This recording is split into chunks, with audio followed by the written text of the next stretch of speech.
En el capítulo 3 del programa de Introducción a la Economía analizamos el tema elasticidades. Vamos a empezar con la elasticidad precio de la demanda, que analiza cómo cambia la actitud del consumidor cuando varía el precio de un bien. Es decir, que es una medida para analizar el cambio en la cantidad demandada de un bien cuando cambia su precio. El precio puede aumentar o disminuir, y cuando todas las demás influencias sobre los planes de los compradores permanecen constantes, es decir, cuando el ingreso del consumidor, los gustos y preferencias y los precios de los demás bienes no cambian.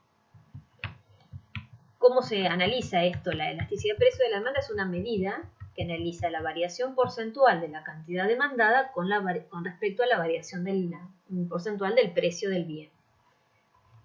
En la 2 sería la cantidad final que el consumidor compra después del cambio del precio, y la 1 la cantidad que el consumidor compraba antes del cambio de precio. El precio 2 sería el precio nuevo y el precio 1 sería el precio anterior.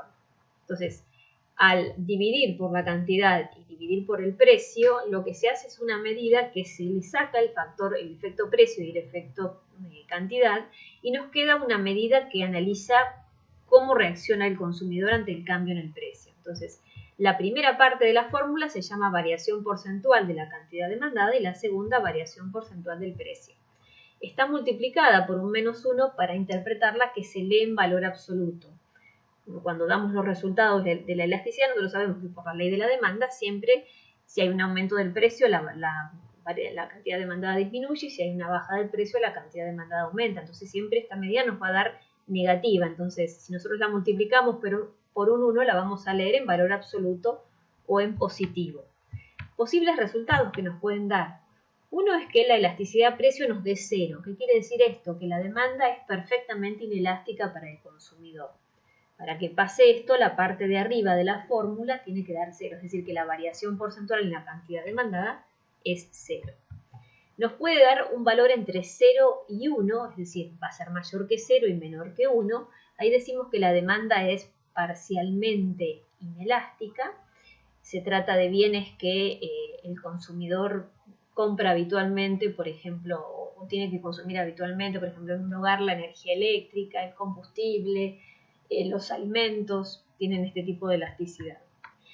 Que la elasticidad precio nos dé 1, decimos que la demanda es unitaria. Para que pase esto, las dos partes de la fórmula deben ser iguales, es decir, que la variación porcentual del precio y la variación porcentual de la cantidad demandada deben ser iguales. Nos puede dar un valor mayor que 1. Esto quiere decir que la demanda para el consumidor es parcialmente elástica. ¿Cuándo pasa esto? Cuando la fórmula nos permite obtener una relación en la cual la variación en la cantidad demandada es mucho mayor que la variación en el precio. Es decir, que acá el consumidor reacciona mucho ante un cambio en el precio, tanto sea a la baja como al aumento. Se trata, por ejemplo, de bienes como, por ejemplo, la ropa, que tienen este tipo de elasticidad, los cosméticos, las salidas fuera del hogar. Y nos puede dar infinito. ¿Qué quiere decir? Para que la fórmula, cuando nosotros aplicamos, nos dé infinito, quiere decir que la variación en el precio es 0. Para que pase esto, finalmente son materias primas. Los dos extremos en este serían bienes muy necesarios, por ejemplo, un medicamento indispensable para la vida, y esto puede ser un bien, una materia prima, por ejemplo, el trigo, la soja, el maíz. Determinantes de la elasticidad precio. Hay una relación entre los bienes necesarios y los bienes de lujo. Habitualmente decimos que la demanda de bienes necesarios suele ser muy inelástica, los bienes que el consumidor necesita para satisfacer sus necesidades. Por ejemplo, los alimentos, servicios del hogar, por ejemplo, luz, gas, suelen ser bastante inelásticos. Mucho más elásticos son los bienes de lujo, porque el consumidor reacciona mucho cuando tiene más ingreso, ¿no? Cuando están mejor económicamente los puede comprar. Entonces, esta suele ser bastante más elástica. La existencia o no de sustitutos cercanos.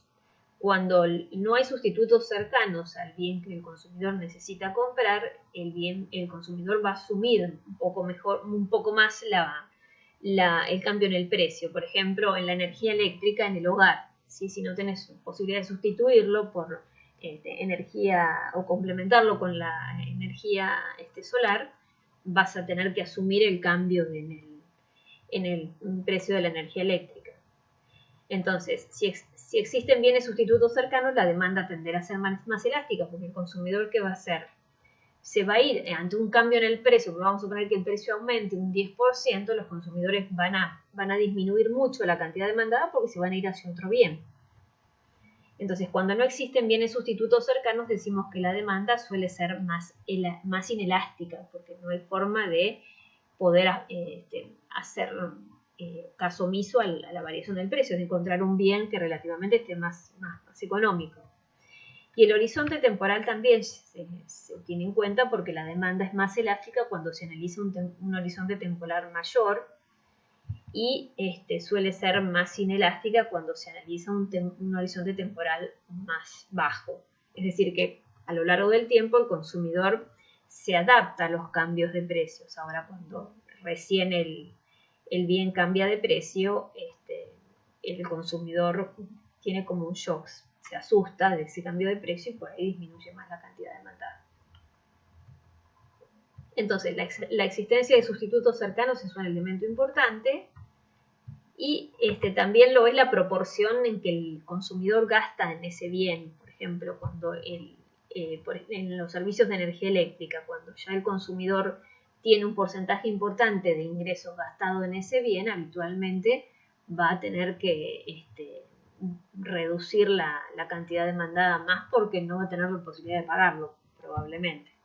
Entonces, formas gráficas de analizarlo. Cuando la demanda es perfectamente inelástica para el consumidor, decimos que el valor de la elasticidad es 0. Para que pase esto, la cantidad es 0. O sea, no hay un cambio en la cantidad. Entonces, la cantidad es la misma. No hay, la variación en el porcentaje de la cantidad da 0. Entonces, el valor nos da 0. Acá decimos un bien muy necesario para el consumidor o también pueden ser muchas veces bienes de lujo que tienen esta característica. La variación porcentual en la cantidad es 0. Cuando la demanda es perfectamente elástica es una constante horizontal. Entonces el precio es el mismo. La variación porcentual del precio da 0. Entonces, si pasa eso, la elasticidad da infinito. Serían materias primas sin elaboración. Por ejemplo, trigo, maíz, soja, girasol tienen este tipo de demanda, que también se las denomina como los commodities. Entonces la variación porcentual del precio es 0. Una demanda unitaria es una demanda de tipo en el cual la variación porcentual de la cantidad demandada es igual a la variación porcentual en el precio. Para que pase esto tiene que ser una demanda de tipo curvilínea para representarlo gráficamente y la variación porcentual de la cantidad es exactamente igual a la variación porcentual en el precio. Una demanda parcialmente inelástica se hace más paralela al eje del precio. En ese caso, la variación porcentual en la cantidad demandada va a ser menor que la variación porcentual en el precio, o la variación porcentual en el precio mayor que la variación porcentual en la cantidad demandada. En este tipo de bienes se trata de bienes que son muy necesarios para los consumidores. Como dije anteriormente, puede ser energía eléctrica, puede ser gas natural, los alimentos en una casa, medicamentos que no sean indispensables para la vida, pero medicamentos necesarios, por ejemplo. Cuando la demanda es parcialmente elástica, quiere decir que se hace más paralela al eje de las cantidades. En ese caso, la variación porcentual en la cantidad demandada va a ser mucho mayor que la variación porcentual en el precio. Estamos hablando acá de bienes que el consumidor puede esperar para comprar, generalmente los bienes de lujo, tipo llamados de lujo en la economía o superiores, como puede ser ropa, cosméticos, compra de elementos para el hogar, por ejemplo, muebles, electrodomésticos, salida fuera del hogar, viaje, decisión de cambiar un auto, tienen este tipo de elasticidad.